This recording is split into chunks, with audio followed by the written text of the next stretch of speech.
Hello hi రా నాన్న, నేను రా మీ అన్నయ్య హిస్టరీ రఫీసాన్ని. DSC TET school assistant second grade టీచర్స్కి సంబంధించి 8th క్లాస్ టెక్స్ట్ బుక్లో హిస్టరీలో, కొత్త టెక్స్ట్ బుక్లో హిస్టరీలో 2వ లెసన్లో మరికొన్ని విషయాలు ఈరోజు ఈ క్లాస్లో మనం చెప్పుకోవడానికి ప్రయత్నం చేద్దాం. మీరు బాగా వినండి, దృష్టి పెట్టి వినండి, చాలు. నేను చెప్పింది మీకు గుర్తుండిపోయిద్ది. ప్రీవియస్ లెసన్లో హిస్టరీ రఫీసార్ సిరీస్ 3లో మైసూర్కి ఎలా మూడిందో చెప్పుకున్నాం. మైసూర్ని బ్రిటిష్ వాళ్ళు వడయార వంశస్థుల చేతుల్లో పెట్టి సైనికార పద్ధతిలో వాళ్ళని మౌళ్ళు చేసిన విధానాన్ని మనం తెలుసుకున్నాం. ఇప్పుడు తాజాగా మహారాష్ట్రకి మూడింది. అంటే 1 by 1 బ్రిటిష్ వాళ్ళు తమ పారామౌంటసీని ఆక్టోపస్ లాగా భారతదేశంలో విస్తరణ చేసుకుంటూ వెళ్ళిపోతున్నారు. ఈ నేపథ్యంలో బ్రిటిష్ వాడికి కలిసొచ్చే కాలానికి నడిచొచ్చే కొడుకు పుడతాడన్న రీతిన 3వ పానిపట్టు యుద్ధం జరిగింది 1761లో. ఈ 3వ పానిపట్టు యుద్ధంలో ఒక మాట చెప్పాలంటే మొఘలాయులు, మరాఠులు వీళ్ళందరూ, రోహిల్లాలు వీళ్ళందరూ పాల్గొన్నప్పటికీ మరాఠులకి ఒక ఆశ ఉండేది. శివాజీ చనిపోయిన తర్వాత ఎలాగైనా సరే ఢిల్లీలో హిందూ రాజ్యాన్ని ఏర్పాటు చేసుకోవాలి, మొఘలాయులను పారద్రోలి అనే కోణంలో కూడా మరాఠులు ప్రయత్నం చేశారు. కానీ 3వ పానిపట్టు యుద్ధంలో మరాఠులు ఓడిపోవడం వల్ల ఆ యొక్క కార్యక్రమం వాళ్ళకి సక్సెస్ కాలేదు. దీన్ని దృష్టిలో పెట్టుకొని వాళ్ళు ఏం చేశారంటే 3వ పానిపట్టు యుద్ధం తర్వాత బ్రిటిష్ వాళ్ళు బలపడుతున్న వేళ మహారాష్ట్రులు వాళ్ళలో వాళ్ళే వీక్ అయ్యి కొన్ని చిన్న చిన్న రాజ్యాలుగా మహారాష్ట్రలు విడిపోయారు. వాళ్ళలో వాళ్ళే వీక్ అయి విడిపోయారు. బ్రిటిష్ వాడు చేసిన వీక్నెస్ వల్ల విడిపోయారు. అందులోనే భాగంగా సింధియాలు, హోల్కార్లు, గైక్వాళ్ళు, బోన్స్లే అంటే శివాజీ వాళ్ళు, సింధియాలు, గైక్వాళ్ళు, బోన్స్లేలు, హోల్కార్లు. మళ్ళీ చెప్పనా చెల్లెమ్మ? సింధియాలు, హోల్కార్లు, గైక్వాళ్ళు, బోన్స్లే వాళ్ళు, ఇలా 4-5 ప్రాంతీయ రాజ్యాలుగా, ప్రాంతీయ సమాఖ్యలుగా వీళ్ళందరూ ఒకే సమాఖ్య కింద ఉండేటట్టు, బట్ ఎవరి పరిపాలన వాళ్ళు చేసుకునేటట్టు హోల్కార్లు, సింధియాలు, దెన్ బోన్స్లేలు, దెన్ ఆల్సో గైక్వాళ్ళు ఒక సమాఖ్యగా ఏర్పడి పాలకుడిగా పీష్వాను పెట్టుకొని అతనికి ప్రధాని హోదా ఇస్తూ ఇలా కొన్నాళ్ళు పరిపాలన చేసుకున్నారు. అయితే కాలగమనంలో వీళ్లలో 2 హీరోలు ఉదయించారు. ఆ హీరోల్లో ఒక ఆయన మహదాజీ సింధియా, ఒక వ్యక్తి మహదాజీ సింధియా, మరొక వ్యక్తి నానా ఫడ్నవీస్, మహదాజీ సింధియా. వీళ్ళు బయటకు వచ్చారు. వీళ్ళు ఇక మహారాష్ట్రలో శివాజీ తర్వాత మహారాష్ట్రలో పవర్ని పెంచాలి, భారతదేశాన్ని ఏలాలి, బ్రిటిష్ వాళ్ళను తరిమి కొట్టాలి అనే కోణంలో వీళ్ళు ఉన్నారు. కానీ గైక్వాళ్ళు, సింధియాలు, హోల్కార్లు, బోన్స్లేలు వీళ్ళ మధ్య ఐకమత్యం లేక మహారాష్ట్రలో యుద్ధాలు బ్రిటిష్ వాళ్ళు స్టార్ట్ చేసేశారు. బ్రిటిష్ వాళ్ళకి అర్థమైపోయింది, ఇండియాలో ఐకమత్యం లేదు, ప్రణాళిక లేదు, మనం తెలివిగా వ్యవహరిస్తే ఇండియాలో మహారాష్ట్రని వేసేయచ్చు అనేది వాళ్ళ ఆలోచన. బ్రిటిష్ వాళ్ళు భారతదేశానికి వచ్చేటప్పుడు ఇద్దరిని చూసి భయపడ్డారట. వాడు మహారాష్ట్రలో 2 మొఘలాయులు. 3వ పానిపట్టు యుద్ధం దెబ్బకి ఇద్దరు కూడా పిట్టల్లా కూలిపోయారు. ఫలితంగా బ్రిటిష్ వాళ్ళు బలపడ్డారు. ఆ బలపడినప్పుడు పాలించు విధానం ద్వారా మహారాష్ట్రలతో యుద్ధాలకు దిగారు, డైరెక్ట్ ఘర్షణలకు దిగారు బ్రిటిష్ వాళ్ళు. అందులో భాగంగా మొదటి మహారాష్ట్ర యుద్ధం సల్బాయి సంధితో ముగిసింది. సల్బాయి సంధితో ముగిసింది. SALBAI సల్బాయి సంధితో ముగిసింది 1782. ఇందులో బ్రిటిష్ వాళ్ళదే పైచేయి అయింది. 2వ మహారాష్ట్ర యుద్ధంలో according to your text book ఆంగ్లేయులు గెలిచి ఒరిస్సా, ఆగ్రా, యమునకి ఉత్తర ప్రాంతాలు, ఢిల్లీని ఆక్యుపైడ్ చేశారు. ఇంతకన్నా ఘోరం ఏముంటుంది? మొదటి మహారాష్ట్ర యుద్ధంలో 1782లో సల్బాయి సంధిలో మహారాష్ట్రలో నుంచి చాలా పిండుకున్న బ్రిటిష్ వాళ్ళు 2వ మరాఠా యుద్ధంలో ఏకంగా భారతదేశపు అడ్డా అయిన ఢిల్లీని, యమునా నదికి ఉత్తర ప్రాంతాలని, ఆగ్రాని, ఒరిస్సాని ఆక్రమించుకున్నారు. 3వ మరాఠా యుద్ధంలో మహారాష్ట్ర సమాఖ్యను క్లోజ్ చేశారు. 3వ మహారాష్ట్ర యుద్ధంలో 1817, 1819లో ఈ టైంలో ఉన్న ఆడెవడో ఆ గవర్నర్ జనరల్ లార్డ్ హేస్టింగ్స్ అనేవాడు. ఎప్పుడైతే 3వ మరాఠా యుద్ధంలో మహారాష్ట్రల సమాఖ్యను వేశాడో 1817 జూన్ 3వ తేదీన, please mention this point for your minds, 17 June 3వ తేదీన ఏకంగా మహారాష్ట్రలో అంతిమంగా ఉన్న పాలకుడైన పీష్వా పదవిని కూడా రద్దు చేసి పడేశాడు. పీష్వా పదవి చాలా పవర్ఫుల్ మహారాష్ట్రలో శివాజీ చనిపోయిన తర్వాత. అలాంటి పీష్వా పదవిని రద్దు చేసిన గవర్నర్ జనరల్ ఎవరు అంటే లార్డ్ హేస్టింగ్స్. ఎప్పుడు 17 జూన్ 3వ తేదీన ఏ యుద్ధంలో? 3వ మరాఠా యుద్ధంలో. ఈ విధంగా వింధ్య సాత్పుర పర్వతాల్లో ఉన్నటువంటి మహారాష్ట్రను కూడా ఆక్రమించుకొని మరింత ముందుకు వెళ్ళగలిగారు. అంటే మహారాష్ట్ర యుద్ధాల్లో మనం గ్రహించాల్సిన నీతి ఏంటంటే వెంకీ, మొదటి మహారాష్ట్ర యుద్ధం కానీ, రెండో మహారాష్ట్ర యుద్ధం కానీ, మూడో మహారాష్ట్ర యుద్ధం కానీ, చివరకు మహారాష్ట్రలు బ్రిటిష్ వాళ్ళకి సాహో అన్నారు.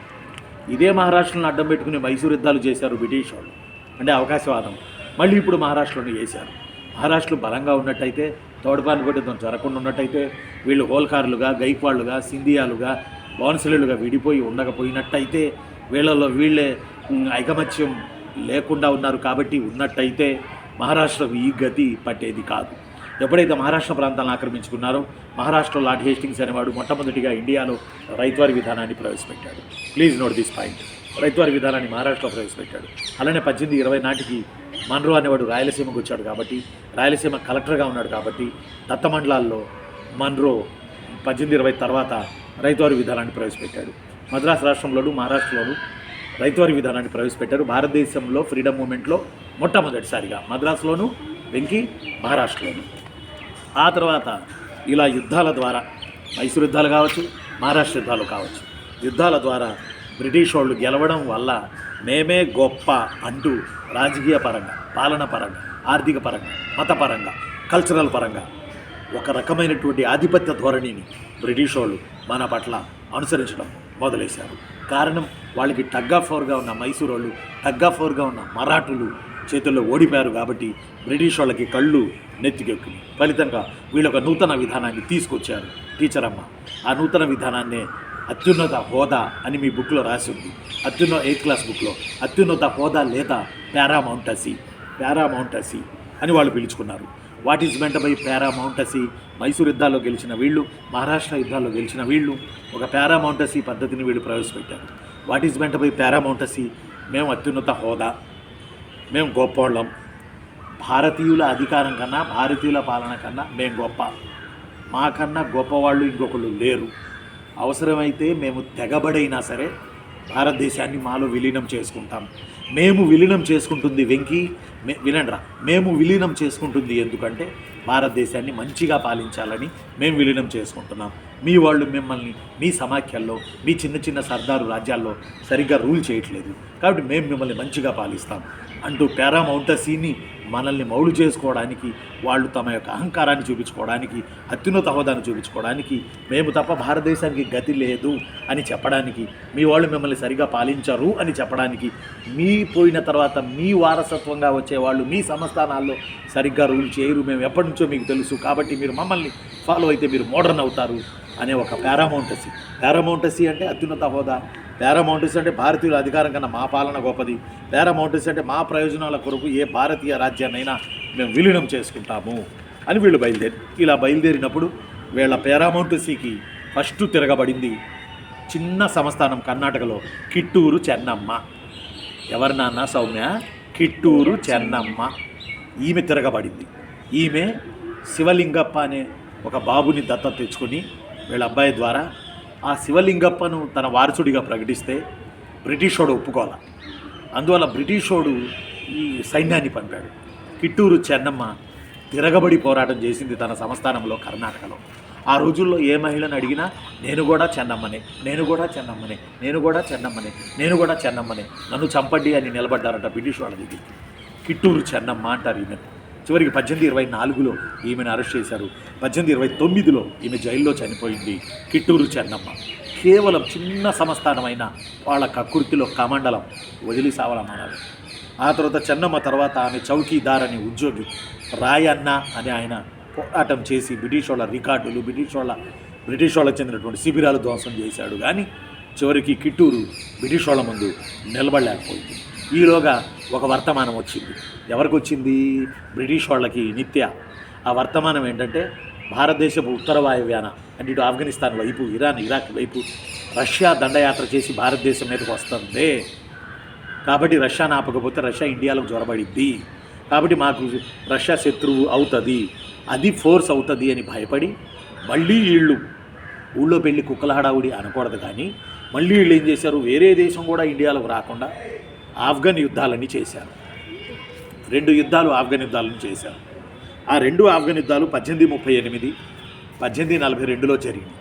2 ఆఫ్ఘన్ యుద్ధాలలో ఆఫ్ఘనిస్తాన్ని సైతం ఆక్రమించుకొని రష్యా రాకడను ఆపేశారు. మీ అందరికీ తెలుసు, ప్రపంచంలో అతి పెద్ద దేశం రష్యా. సగం యూరోప్లో ఉంటుంది, సగం ఆసియాలో ఉంటుంది. ఆసియాలో అంటే మనకి ఆఫ్ఘనిస్తాన్ బోర్డర్ వరకు ఉంటుంది Russia. Kazakhstan, Tajikistan, Uzbekistan, Kyrgyzstan, Kazakhstan ఇలా ఉంటాయి. అక్కడ దాకా వచ్చారని చెప్పి ఆఫ్ఘనిస్తాన్ను సైతం ఓడించారు 2 యుద్ధాలలో. అక్కడ కూడా తమ సామ్రాజ్యాధికారాన్ని పెట్టారు ఇలా దాహం పాడుగాను. ఎవరు? బ్రిటిష్ వాళ్ళు. అక్కడతో ఆగారా? 1843లో సింధు ప్రాంతాన్ని ఆక్రమించుకున్నారు. అంతటితో ఆగారా? పంజాబ్ మీద పడటానికి చూశారు. ఎన్ని బోర్డర్ ప్రాంతాలు, ఉత్తర వాయువ్య బోర్డర్ ప్రాంతాలు పంజాబ్ మీద పడటానికి చూశారు. పంజాబ్లో రంజిత్ సింగ్ ఉన్నాడు, పంజాబ్ సింహం. మైసూరు టిప్పు సుల్తాన్ మైసూరు పులి అలాగో పంజాబ్లో సింహం రంజిత్ సింగ్.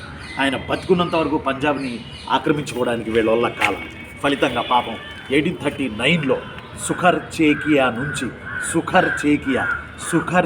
నుంచి వచ్చిన రంజిత్ సింగ్ 1839లో పంజాబ్ పాలకుడు అవుతూ చివరికి 39లో చనిపోయాడు.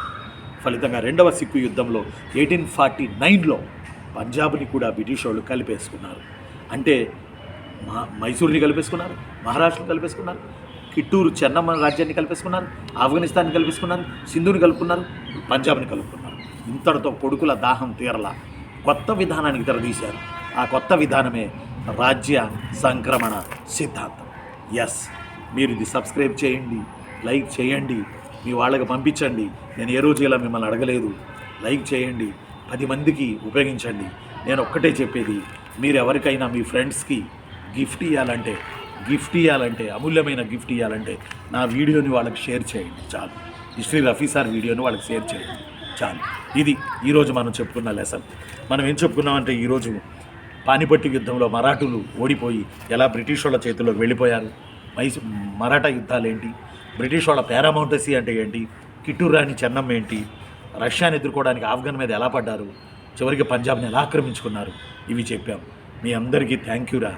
మీ బ్రదర్, మీ అన్నలకి, మీ అక్కలకి డిఎస్సి రాయడానికి మీరు సహకారం చేస్తున్నందుకు, ఈ చివరి కాలేజీ అయిపోతున్న చివరిలో ఈ 15 నిమిషాలు మీరు సహకరించినందుకు థ్యాంక్ యూ వెరీ మచ్.